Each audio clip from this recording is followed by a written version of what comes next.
Hi, Louise here from Effortless Magical Living, speaking effortlessly and magically.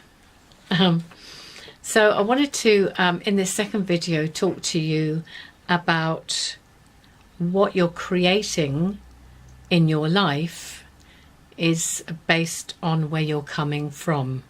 Now, most of us don't know that there's, more than one place we can come from, really, do we? We kind of think what we've got, what we see, what we feel, what we're aware of is what there is.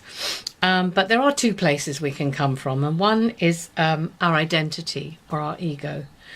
And the identity is based on our childhood conditioning, based on assumptions that we have made about life, which colour the way we perceive everything. So our beliefs, our thoughts and feelings and assumptions tend to be where most of us create from the limitations that we feel that we have. The higher self, or the genius, or the God within, the divine self, whatever you want to call it, is that higher aspect of yourself where you are in touch with and connected into the realm of possibility, the realm of all that is. When you were wherever you were before you came into this physical life, a divine creative being, deciding to have a physical existence, you came into this life with things that were in your heart that you wanted to do and create and be. And what happens is the childhood conditioning tends to overlay that and cover it up. So you kind of forget who you are. You forget who you were. You forget what you wanted to come here for. So basically, if you're coming from your ego, where you have limiting beliefs and thoughts and feelings, when you go for something new, when you decide to do something new in your life that you think, wow, that will be awesome, I want to do that, immediately what tends to happen is your identity goes, let's not do it today, let's start on that tomorrow, or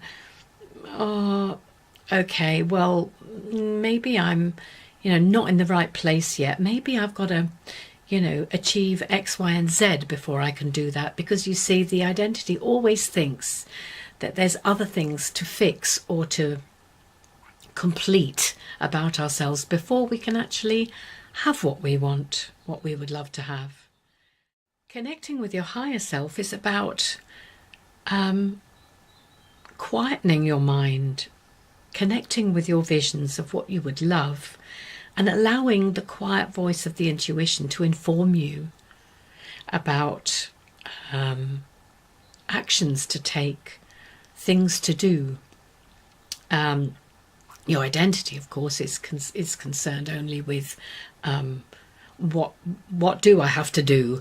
It's looking at what it needs to do, and it's going, well, I can't do that because I don't have enough money, or I don't have enough time, or I don't have enough capability. I'm not good enough to do that. So first of all, before I can have that, I'd better get this, that, and the other done. Or I've got family commitments that stop me from doing. Your identity is always concerned with conditions that you've got to complete and put into place before you can have what you want.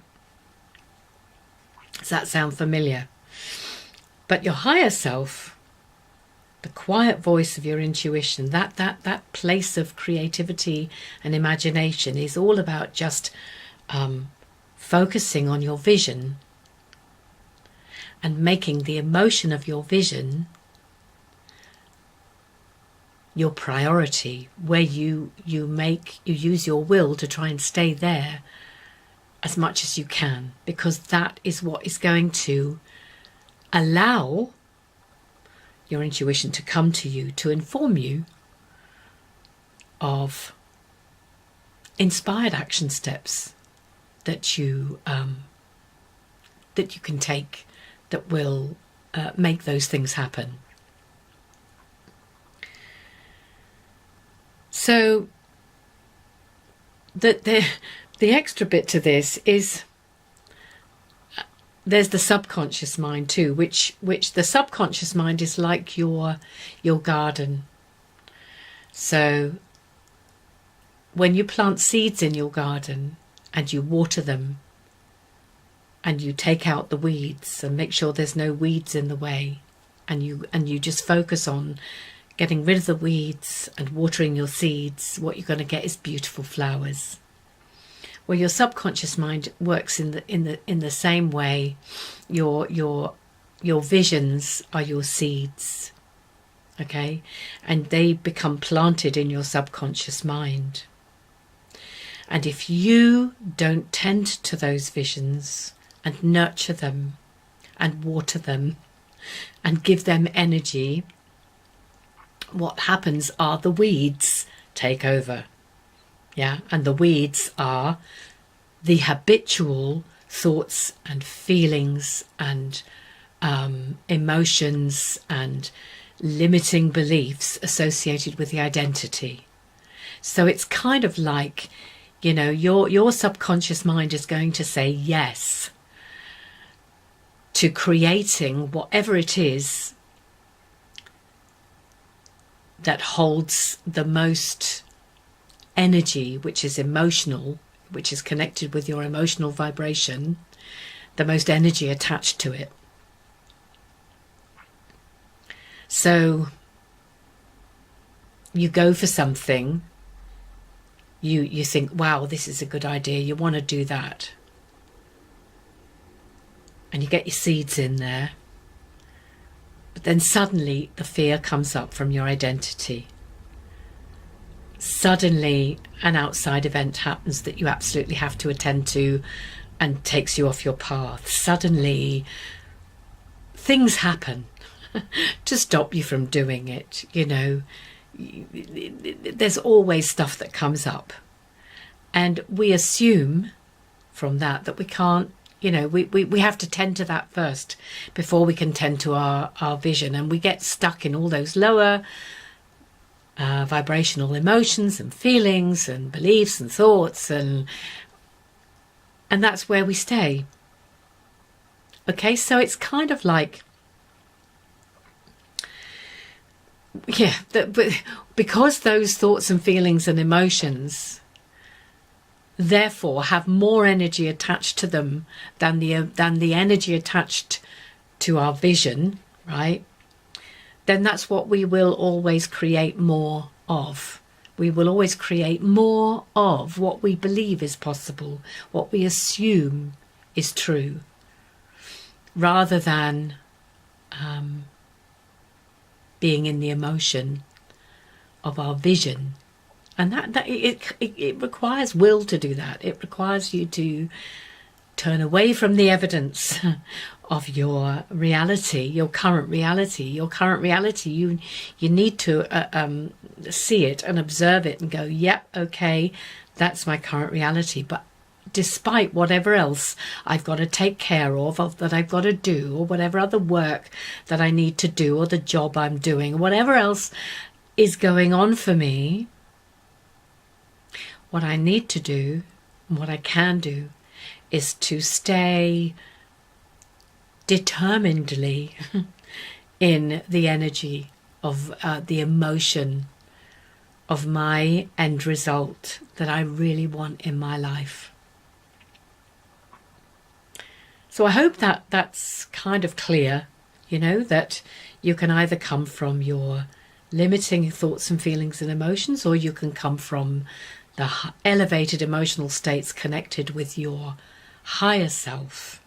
And it's when you can get in touch with that on a regular basis, that higher self, that things begin to change in your life.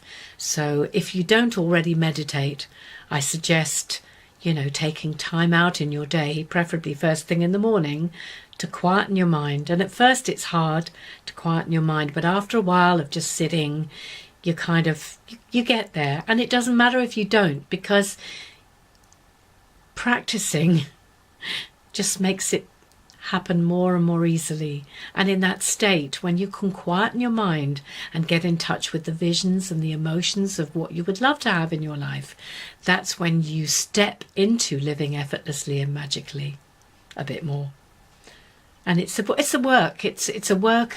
We are all a work in progress. I'm a work in progress. And we're all works in progress. And it's like water on a stone. But the good thing about it is that, you know, if you can stay in the emotion of your visions, you kind of have cool days. Things go better. Things work out nicer. New opportunities present themselves to you. You meet new people that, you know, it's like once you start doing it, it begins to gain momentum. And when momentum starts to build, then the snowball, you know, it's like a snowball. It gets bigger and bigger and bigger and bigger until it's rolling away down the hill and nothing can stop it.